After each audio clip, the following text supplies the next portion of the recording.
¿Cómo es posible que una civilización medieval descubriera continentes, utilizara tecnologías sorprendentes y tuviera derechos que muchas sociedades tardaron siglos en alcanzar?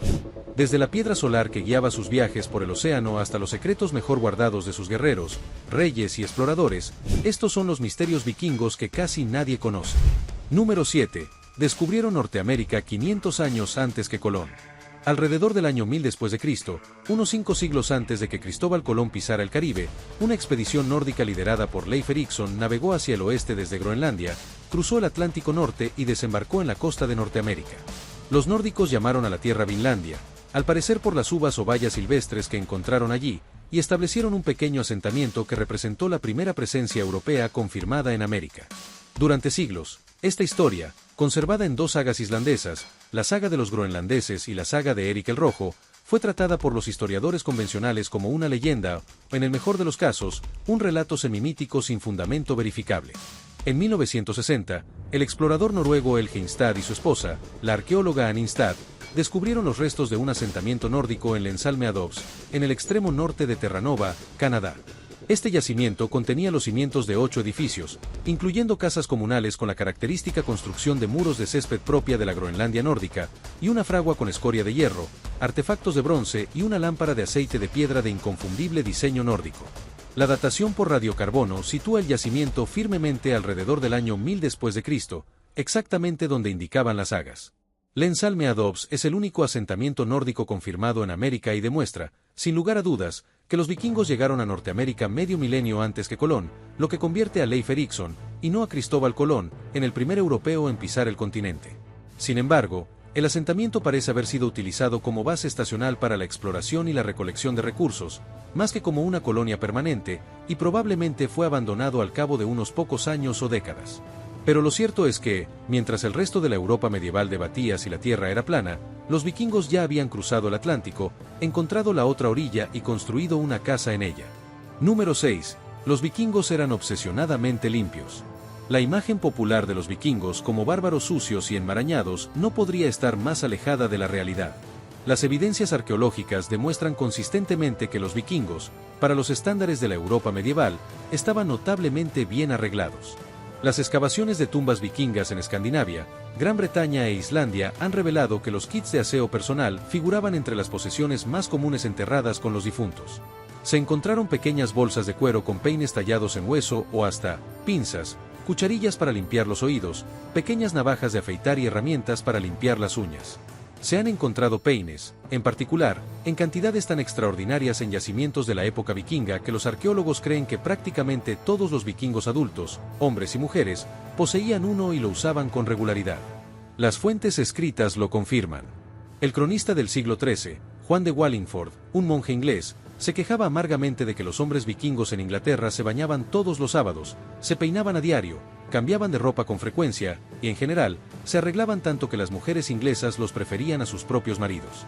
La palabra para sábado en las lenguas escandinavas, lørdag en sueco y lørdag en noruego, deriva del nórdico antiguo laugardagar, que literalmente significa día de lavado. Los vikingos dedicaban un día entero de la semana al baño, en una época en que la mayor parte de la Europa medieval consideraba que bañarse 1 o 2 veces al año era perfectamente suficiente. Si bien las sagas vikingas también describen el uso de un jabón fuerte a base de lejía, y la evidencia sugiere que los vikingos se decoloraban el cabello y la barba con este jabón, una práctica que podría explicar por qué tantas descripciones contemporáneas de los nórdicos los presentan como rubios. El estereotipo del sucio bárbaro vikingo es irónicamente un producto de las mismas culturas que los vikingos aterrorizaron, monjes y cronistas que tenían todas las razones para retratar a los nórdicos como salvajes incivilizados, y ninguna razón en absoluto para mencionar que olían mejor que la mayor parte de la cristiandad medieval. Número 5. Las mujeres vikingas podían poseer propiedades, divorciarse y dirigir negocios. En una época en la que las mujeres en la mayor parte de Europa eran tratadas como propiedad legal, incapaces de poseer tierras, heredar riquezas o tomar decisiones independientes de ningún tipo, las mujeres vikingas tenían una posición de autonomía social y legal notable, y para la época, casi sin precedentes. Los códigos legales nórdicos de Islandia, Noruega y Dinamarca demuestran que las mujeres podían poseer propiedades, heredar tierras, solicitar el divorcio, reclamar su dote y administrar negocios a su propio nombre. Una mujer vikinga maltratada por su marido podía divorciarse simplemente declarando su intención ante testigos, un derecho del que las mujeres en Inglaterra y Francia no disfrutarían hasta casi 1000 años después. Las llaves de la casa, literalmente las llaves físicas de la casa comunal y sus almacenes, eran el símbolo de la autoridad de la mujer vikinga, y las mujeres casadas las lucían prominentemente en broches en el pecho como una insignia visible de poder doméstico. Cuando un vikingo emprendía una incursión, un viaje o una expedición, lo que, dado que los vikingos solían navegar a lugares como Islandia, Groenlandia, Bizancio y Norteamérica, podía significar ausencias de meses o años, su esposa asumía el control total de la granja, el hogar, las finanzas y cualquier negocio. No era una cuidadora pasiva que esperaba el regreso de su marido. Era la administradora, la que tomaba las decisiones y la autoridad legal en su ausencia. También hay cada vez más pruebas de que algunas mujeres vikingas eran guerreras. El caso más famoso es la tumba de la guerrera de Birka, un entierro de alto estatus en Suecia que durante más de un siglo se creyó que pertenecía a un hombre, basándose en las armas y el equipo militar encontrados junto al cuerpo. En 2017, un análisis de ADN confirmó que la persona era biológicamente mujer. Si esta mujer fue una guerrera activa, una líder militar o simplemente una persona de alto estatus enterrada con armas simbólicas, aún se debate, pero la tumba confirma, como mínimo, que la sociedad vikinga asociaba a algunas mujeres con roles marciales y autoridad militar, de maneras prácticamente inauditas en la Europa cristiana contemporánea. Número 4. Bluetooth lleva el nombre de un rey vikingo. La próxima vez que emparejes tus auriculares inalámbricos o conectes tu teléfono a un altavoz, estarás usando una tecnología que lleva el nombre de un rey danés del siglo X que unificó Escandinavia e introdujo el cristianismo en Dinamarca. Su nombre era Harald Gormson. Su apodo era Blatand, o diente azul, supuestamente porque tenía un diente notablemente oscuro o muerto que se veía descolorido en su boca. Y el estándar de tecnología inalámbrica que lleva su nombre fue elegido deliberadamente por los ingenieros que lo desarrollaron en la década de 1990 como homenaje al rey que unificó a las tribus escandinavas en guerra, ya que su tecnología fue diseñada para unificar protocolos de comunicación en conflicto.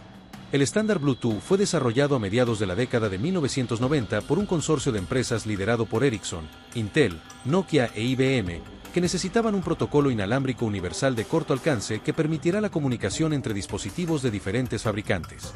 En aquel entonces, esa tarea era tan compleja diplomáticamente como unificar la Dinamarca, Suecia y Noruega medievales.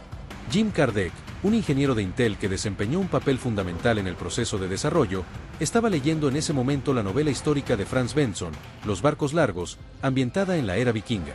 Sugirió nombrar la tecnología en honor a Harald Gormson como título provisional, y el nombre se mantuvo. El logotipo de Bluetooth es aún más directamente vikingo. Consiste en las iniciales H y B, representadas con runas fusionadas en un solo símbolo.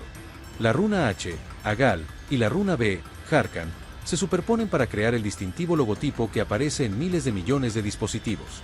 La mayoría de las personas que ven el símbolo de Bluetooth a diario en su teléfono, computadora portátil o en el tablero de su automóvil, no tienen idea de que están viendo un alfabeto escandinavo milenario que deletrea las iniciales de un rey vikingo con un diente en mal estado. Número 3. La piedra solar, la guía de navegación vikinga. Las sagas vikingas mencionan un objeto misterioso llamado Solarstein, una piedra solar que los navegantes nórdicos utilizaban para determinar la posición del sol incluso cuando éste se ocultaba tras las nubes, la niebla o el largo crepúsculo ártico. Las sagas describen cómo sostenían la piedra contra el cielo nublado y observaban un cambio en la luz que la atravesaba, revelando así la posición del sol. Durante siglos, los historiadores descartaron esto como mera mitología, un adorno poético sin fundamento en la navegación real. Entonces, los científicos modernos pusieron a prueba la idea, y resultó ser cierta. La teoría principal es que la piedra solar vikinga era un cristal de espato de Islandia, una forma transparente de calcita común en Escandinavia e Islandia que posee una propiedad óptica inusual llamada birrefringencia o doble refracción. Al mirar a través de un trozo de espato, se ven las dos imágenes de lo que hay detrás. El cristal divide la luz incidente en dos haces que viajan a velocidades y orientaciones diferentes. Fundamentalmente, el brillo relativo de estas dos imágenes varía según el ángulo de polarización de la luz incidente, y la luz solar, incluso dispersada por las nubes, conserva un patrón de polarización. En 2011, los investigadores demostraron que, al girar un fragmento del cristal islandés y observar el punto en el que ambas imágenes aparecían con el mismo brillo, un navegante podía determinar la dirección de la polarización del Sol y, por lo tanto, su posición. Un estudio de 2018 fue aún más allá, realizando simulaciones informáticas de travesías del Atlántico Norte en la época vikinga utilizando la navegación con piedras solares, y concluyó que esta técnica podría haber guiado con fiabilidad un barco desde Noruega hasta Groenlandia. Sin embargo, nunca se ha encontrado ninguna piedra solar vikinga confirmada en un contexto nórdico, aunque se descubrieron grandes cristales de calcita en los restos de un buque de guerra inglés del siglo XVI cerca de las islas del Canal. Esto sugiere que la navegación basada en cristales podría haberse utilizado, o al menos conocido, en las tradiciones marítimas del norte de Europa hasta bien entrada la Edad Moderna. Pero, independientemente de si los vikingos realmente usaban piedras solares de forma rutinaria, o si las sagas describen una técnica poco común, los principios físicos y el material estaban fácilmente disponibles en Islandia, y el desafío de navegar a través del Atlántico Norte bajo cielos nublados era lo suficientemente apremiante como para que una solución tan elegante hubiera sido realmente útil para cualquiera lo suficientemente valiente o insensato como para navegar desde Escandinavia hasta Groenlandia en un bote de madera abierto. Número 2. Berserkers, los guerreros que luchaban con furia. Entre todos los guerreros de la era vikinga, ninguno era más temido ni más misterioso que los berserkers. La palabra nórdica antigua probablemente significa camisa de oso, deber que significa oso y seker que significa camisa o abrigo, y describía una clase de guerreros nórdicos de élite que entraban en batalla en un estado de furia incontrolable, como en trance, aullando, mordiendo sus escudos, ignorando las heridas y luchando con una ferocidad tan extrema que las fuentes contemporáneas los describen como si estuvieran poseídos por espíritus animales. Las sagas describen con detalle este tema. Los berserkers son descritos como guerreros que luchaban sin armadura, a veces vistiendo solo pieles de animales, de oso o de lobo, y que entraban en un frenesí previo a la batalla en el que temblaban, se estremecían, rechinaban los dientes y aullaban antes de lanzarse al combate con un desprecio absoluto por su propia seguridad, aterrorizando tanto a enemigos como a aliados. La saga de Inlinga describe a los guerreros de Odín como hombres que iban sin armadura y eran tan frenéticos como perros o lobos. Mordían sus escudos y eran tan fuertes como osos o toros. Mataban hombres, pero ni el fuego ni el hierro podían dañarlos. Pues bien, esa distinción entre berserkers, guerreros oso y guerreros lobo sugiere que pudo haber diferentes categorías de luchadores en trance asociados a distintos tótems animales, un culto al oso y otro al lobo, cada uno con sus propios rituales. Sin embargo, la causa del estado de furia de los berserkers ha sido objeto de debate durante siglos. La teoría más popular en el siglo XX sostenía que los berserkers consumían un hongo psicoactivo antes de la batalla, lo que les inducía un estado de disociación, supresión del dolor y mayor agresividad. La teoría del hongo resulta atractiva, pero presenta problemas. La Amanita muscaria produce efectos que pueden incluir confusión, náuseas y somnolencia, además de agresividad, y ningún nórdico menciona específicamente el consumo de hongos.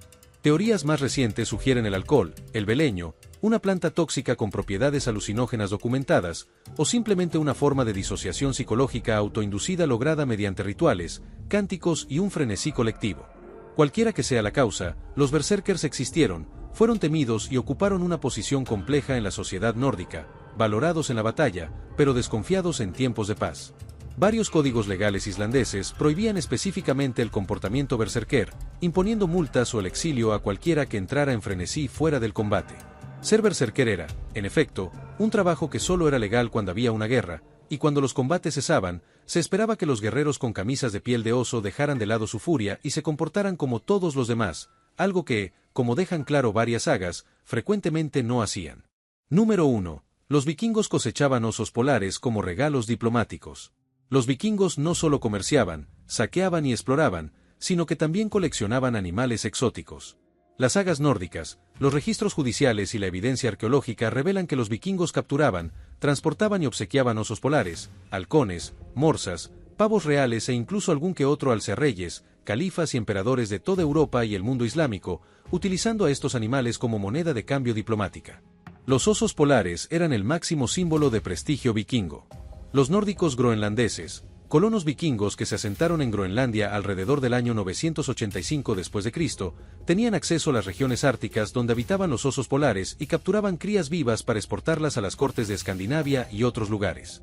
Los registros de la corte noruega de los siglos XII y XIII documentan la presentación de osos polares al Sacro Emperador Romano Germánico, al rey de Inglaterra y a diversos nobles europeos. Transportar un oso polar vivo desde Groenlandia hasta Noruega en un barco vikingo abierto, un viaje de aproximadamente 2.400 kilómetros a través de un océano increíblemente agitado, era una hazaña extraordinaria que revela tanto la destreza marinera vikinga como su gusto por la diplomacia. Los halcones, grandes aves rapaces árticas originarias de Islandia y Groenlandia, eran incluso más valorados en el mundo diplomático medieval que los osos polares. Nos vemos en el siguiente video.